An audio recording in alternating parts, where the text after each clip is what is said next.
Welcome to Beyond the Balance Sheet, the podcast that helps advisors, clinical professionals, and affluent families understand the complexities of issues related to our mental, physical, and emotional well-being. Our co-hosts, Arden O'Connor and Diana Clark, will interview a series of guests on a range of topics, providing informative content and practical tools for professionals and families to consider. Here are your hosts, Arden and Diana. Hi, everyone, and welcome to another episode of Beyond the Balance Sheet podcast. Today, I'm joined by Stefan Bate. Welcome, Stefan. Thanks so much for joining us. Yeah, thanks, Arden. So glad to be here with you today.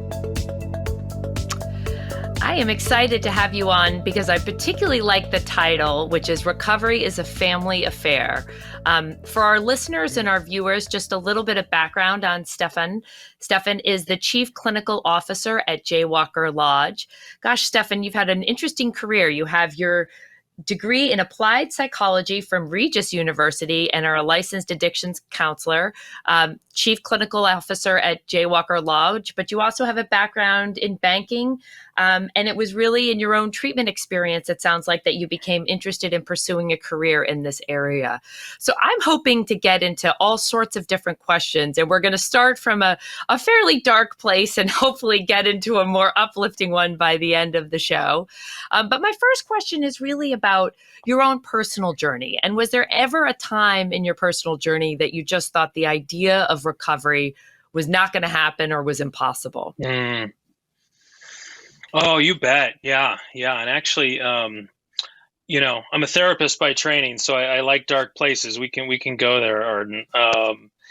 Yeah, you bet. My story, as many people, recovery was not a linear trajectory for me. It wasn't sort of this place where I got to where it was, I decided that I wanted to be sober, made that decision, and then was, sober forever and ever after that. It took me quite a while. So I ended up, I'm also an alumni of Jaywalker Lodge. So that's, my title is Chief Clinical Officer, but I think my more important title is alumnus. So Jaywalker was my fourth treatment episode, my fourth inpatient treatment episode. And after my third treatment episode and subsequent relapses, there was definitely a period of time where I felt like this was never going to happen for me. In fact, I started treatment at Jaywalker Lodge, not from this place of hopeful excitement or inspiration or motivation. I really started my journey from a place of total hopelessness and a real understanding that I probably wasn't going to ever get this. And that was really what I would consider to be my absolute bottom, was this place of total hopelessness, of completely believing that I was probably never going to get long-term recovery. So, almost 16 years, almost 16 years later, I'm so glad that wasn't true. I think all of us are glad it wasn't true. Are there things that you can point to in your career that you say, had I not gotten sober, these things wouldn't have been possible? Oh, sure. I mean, recovery is one of those things. I think it's such a beautiful process, because when we, especially early on, we think, well, I'm in an incredible amount of distress and suffering in my life, and I'm hurting myself. I'm hurting the people that I love. I'm losing opportunities. All these consequences are mounting. And it's this feeling of, if I could just, get from this major period of distress, negative 10, right, on the scale, I'm 10 under. If I could just get to break even, if I could just go from distressed to not distressed, that would be good. And I would take that. But the beautiful part about recovery, and definitely is experienced in my life, is you go from this place of negative 10 to 0, but you keep working this thing and you keep living this life and this lifestyle of recovery. And the next thing you know, you're up 1, and then you're up 2, and you're up 5. And for me, that I can attribute kind of every good thing in my life to the fact that I'm in recovery. So that's from the relationship that I have with my wife, who's she preceded me into Al-Anon by about 3 months. She likes to remind me of that on her Al-Anon birthday. Her Al-Anon date is about 3 months before my sobriety date. So our relationship was not possible. In fact, it had ended by the time I got into recovery. So we were able to get back together and then have a relationship, get married, have children, that the whole thing was only possible because of recovery. My career, definitely, even my first career in banking was something that I had lost in my addiction, but was able to get back into because of recovery. Relationships, authentic friendships, my ability to be a son. Several years ago, I was able to help my father get into recovery. So just all of those things, none of it would have been possible without my recovery. And I like to say, every problem I have in my life right now is a direct result of actually some blessing or some one of the promises of recovery coming true in my life. I really don't have, significant problems in my life. I have life that I get to take care of because I have the opportunity to have some of these problems in life. So, Stefan, one of the things I didn't mention when I opened the podcast is the good work that Jaywalker does as a 12-step immersion program with males in recovery. And you already mentioned the term rock bottom. I know that we see some pretty extreme cases of rock bottom at our firm. I'm curious what your experience has been with people hitting rock bottoms in those extreme circumstances. And did you see those folks recover? Could you give us a couple examples of cases like that? Yeah, I'm glad that you brought that back. And because I did in my story, I mentioned, coming to Jaywalker and hitting my absolute bottom or my last bottom. And I love this discussion of bottoms because for me, I think most of the time when people talk about bottoms, they're really thinking about material consequences, things like, they've lost jobs or relationships, or they might have legal issues or financial issues, things like that. Those are significant, and those consequences can often be helpful in motivating someone to seek treatment. But when I really think about the last bottom for anyone, despite the occurrence of those material consequences, they may or may not be there. It's really an emotional and a spiritual bottom, and that was my case. My last bottom wasn't. It wasn't nearly the lowest I'd gone in terms of consequences. I had been in worse financial situations. I had been in worse employment situations, things like that. But my bottom at the end was really about this deep understanding that there was absolutely no way I, of my own kind of resources, my own will, by myself, I was not going to be able to solve this problem. And that there was nothing that I could do about it. And that, to me, that's, there's all these technical terms in recovery. Powerlessness is one of them. And that's what powerlessness really means in terms of, the addiction and recovery 12-step world, is that I of myself, without help, my unaided will, I lack sufficient force, and I'm not going to be able to handle my addiction. And that's where I really got to this place of hopelessness. But really, it was incredibly powerful because what that did is it allowed me to get beyond all of the bias that I'd had, all of the preconceived notions I'd had, all of the resistance I'd had, not just to the 12 steps, but just to help in general, to therapy in general. It allowed me to move beyond all of those and really just start doing what people had asked of me and what people had offered to me, both professionals and therapists, but also people in the 12-step program, all of the things that they had to offer me. So it really allowed me to take advantage of those things and then really find recovery. So we see that all the time at Jaywalker. Jaywalker, our niche, or what we're really known for, is working with men that have had multiple previous treatment attempts. So these are men, average age of 28, that have been to 3 to 7 previous treatment experiences. So they have gone in and out of treatment. They've often done well in treatment, but like myself, they've really struggled to catch fire in recovery. And so one of the things that we say here is that a treatment episode doesn't necessarily yield a successful recovery experience. And so that's our goal and our niche, is to help men find not just this bottom and really make their bottom their last bottom, but also to take a hold of a recovery experience that's going to propel them into long-term recovery, not just keep this cycle of kind of relapse treatment, going and going and going. I love the philosophy that you're describing, Stefan. I guess one of my questions would be, because we get this from families all the time, is there a triggering event? Is there something that gets that person when they're at Jaywalker to say, gosh, I've tried this 5 times and now on my 6th try, I'm going to take this more seriously? Like, what gets the clients that you receive at the door when they've been through this many attempts? Yeah, it's a great question.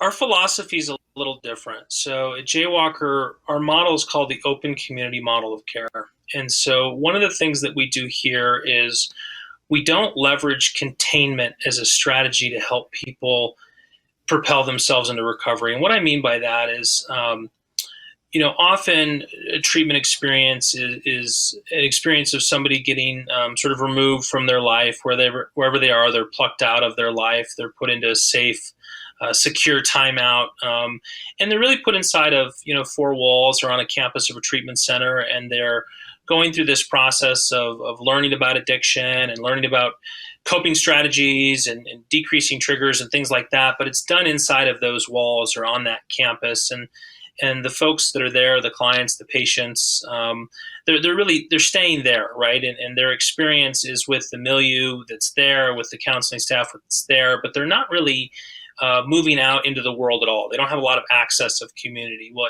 Jaywalker, despite the fact that our clients are what you would maybe call, quote unquote, treatment resistant or chronic relapsers, what we're doing is not containing them inside of our buildings. In fact, our buildings, our campus on Main Street, Carbondale, and our clients are outside of our buildings as much as they're inside of our buildings. So one of the things that we're doing is trying to bring the experience of recovery into treatment. We're bringing it into the front door of our building, and we're having our clients in community, in recovery, experiencing the lived experience of recovery in community from day one.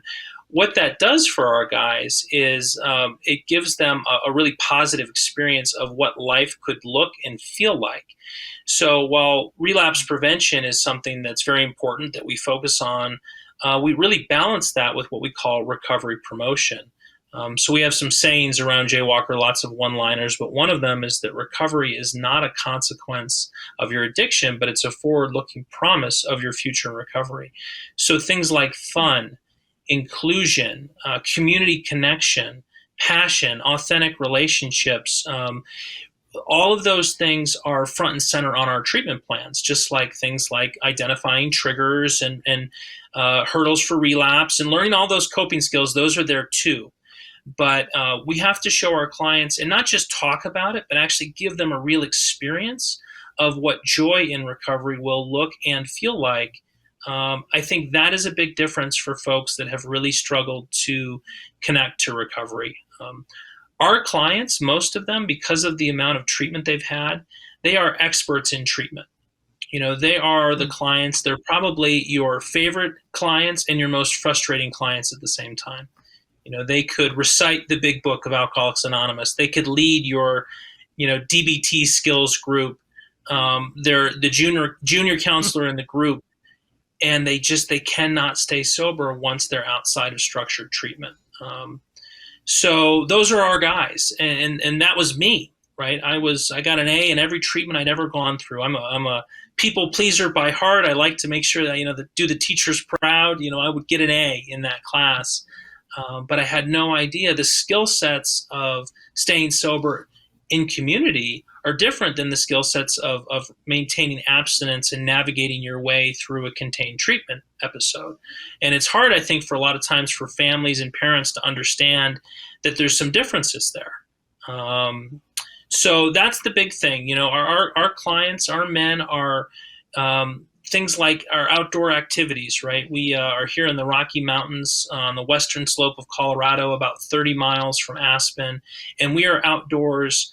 In the summer right now, we are rock climbing, mountain biking, hiking. We're on the rivers, we're fishing, we're on the lakes, paddle boarding, even just other things that are everyday things, like our boys are playing pickleball, they're playing golf, they're playing basketball.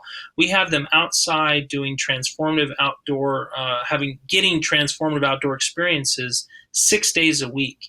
And they're doing that with their friends, with their peers. So they're creating these really deep relationships that are built partially on the vulnerability that happens in the clinical groups, but they're also built on the experience of playing together, of having fun together. Our men are bonding. Men bond really on the field of battle and the field of play, right? And that's what our boys are doing. They're learning how to do that in the group room with each other, but then also out in nature and playing with each other. So they're getting that full human relationship together. Well, you see me smiling ear to ear because it's music to my ears. I feel like my brother was in exactly the category that you're discussing. And I think finding a way to make recovery, for lack of a better term, sexy at 26 is a tough road, which is about the age where the rubber hit the road for him. And just what you're describing is he didn't go to Jaywalker, unfortunately, but he had to find a similar path in a different setting. But it took a long time. And so the idea that clients can be exposed to it, I think is great. One thing I think all of us know that our podcast and our clientele tends to be affluent individuals. And I do think, just given what you're describing, people who are on their 6th, 7th treatment, we know how much treatment costs in the US and we know how little is covered by insurance. I guess my question is, I'm presuming you've had exposure to cases like this. What do you think for affluent individuals is missing in the field, both on the residential and even on the outpatient side? Gosh, what a great question. What's missing? Well, I think what's interesting and you're right, those are my clientele. The majority of the clients at Jaywalker Lodge are coming from affluent families. I think there's often things that are a blessing and a curse, right? There's two sides to a sword. And for affluent families, the blessing are the amount of resources that they can bring to bear for a treatment episode or multiple treatment episodes, right? They have, because third-party payers are so unwilling to pay for long-term treatment, these families have the resources to put their loved ones into treatment for whatever time is necessary. And so that's amazing. The difficult part of that is often because of the financial resources of the family, our clients are kept from experiencing a lot of the natural consequences that they would experience had they not have access to those resources. So what happens is those bottoms that we talked about earlier, they kept getting lower and lower and lower because earlier bottoms that might have been sufficient they're not necessarily realized. So often with these affluent families, sometimes the bottoms that are going to matter are really low and really severe bottoms. So I think, we talk about that in a lot of different ways. The big, the nasty, dirty E word is thrown around with enabling, codependency is thrown around. I don't necessarily look at it quite like that. What I see are parents that are terrified, that love their children, that will do anything at their disposal to help their children. That isn't any different for affluent families as it is for families that don't have those means. The difference is what's at their disposal is so much greater. So they're going to use what's at their disposal. And we talk a lot about our clients and this population of clients as being entitled. The other thing that I think is missing is entitlement sometimes might manifest in an ugly way, or it might look like clients think that they deserve more or they're better than.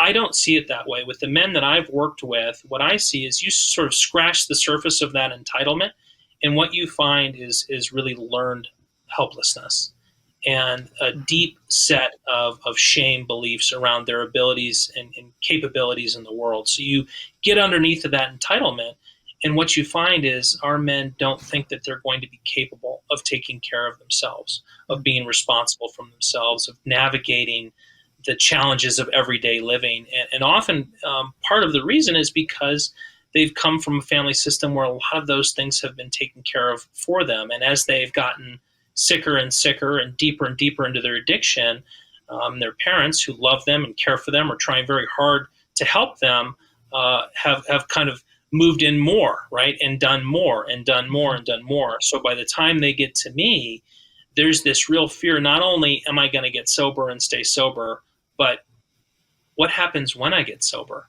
Am I now going to have to take care of myself? Am I going to be responsible for myself? And that is equally terrifying for my clients. The addiction piece is challenging, and there's bottoms there. But the thought of, now that I'm sober and I'm going to be expected to, be my own man, it's an existential kind of issue that most of my clients have to go through. So I think that's a piece that's missing. I also would say there's a lot of commitment that's missing for these folks. When I look at people that come from means, people that have affluence, it's really its own.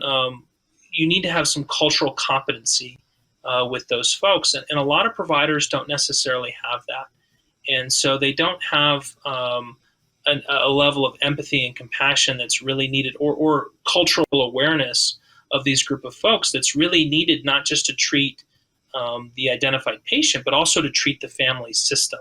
So I think that's something that is often missing in the vast majority of the field is a real understanding of the issues that go with coming from affluence, being someone of means. I don't know if you would agree with any or all of that, Arden, but. I agree with all of it. I mean, that's why, again, smiling from ear to ear, because I'm thinking how well the philosophies align. And I do think, and you mentioned the big E word, Diana Clark, who's our chief clinical officer, likes to use the word protecting behaviors because she thinks that word enabling is just so shaming for families. And in many cases, I always say addiction, and even in my own family system, causes parents to have to stretch the very things they've been doing for 20, 30 years, which is trying to protect their loved ones from harm in the world, trying to protect them against their own, their own behaviors if they're harmful. And in many of these cases, it's not to say you want to peel back all of that. You certainly want the family's engagement and treatment, but there's a difference, in my opinion, with people who have an addiction issue with what they ask for and what they need. And that's a really challenging thing, particularly for that very smart young man, which was, again, the story of my brother, who could present very credibly. I'm ready to do outpatient. I don't need another inpatient center. I have this under control. And families, including my parents, wanted to believe that. So I totally agree with what you've said. I love what you just said, because I think it's so important, because they can present so well, right? And most of my clients are incredibly articulate. So it's easy to, kind of get lost and think that folks are better than they really are because of how they can present. And I think that's another difference with this population of client and family, is their ability to look polished in a certain way, and their ability to present a front. I mean, most people with addictions learn how to become those chameleons and present fronts. But I think the way that this population of people can do it is even more so. Absolutely. On a follow-up question related to families, what have you done in circumstances where a family just lacks very basic education? They either think, we've seen family systems that come from generational addiction, and those families may struggle with, well, he drinks a little too much, he just needs to stop it. Or not understanding that addiction is a disease that's going to need to be treated over the long term. And I know yours is a long-term model. How have you worked with families where their conception of what their young person's or what their child's recovery is going to look like is very unrealistic given the circumstances? Yeah, I think our families need a lot of support. So at Jaywalker, we do it many different ways, but first and foremost, our counselors have very low caseloads. Part of the reason that the caseloads are so low is because all of our counselors are working with those families weekly, doing case management, but also educating, helping them to understand what boundaries need to look like, what works for their family, what doesn't work for their family. There is no baseline kind of set of fundamental boundaries that every single family should have. They're all different based on where the family's been and where they're going, what their goals are, what their level of educational, needs are, where their willingness is. And I think, our counselors meet the families where they're at. The other thing that we do is we have weekly family support groups. So all of our families are getting on these weekly calls. They're working with one of our counselors who's a family support counselor, and he's also providing a lot of that education, but he's creating an environment where these families get to talk to each other weekly and share experience, strength, and hope with each other.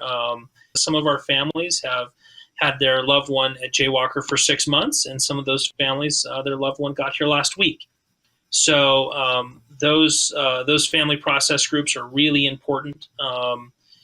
And then every 5 weeks, we're doing a multi-day family program.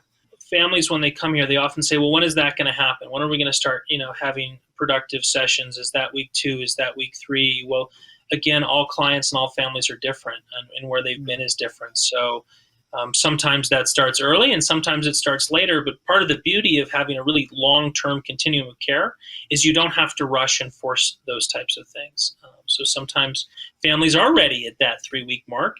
And sometimes the best good, the highest good for the families and their clients is to keep them separated for several months before starting to do that work. So, yeah.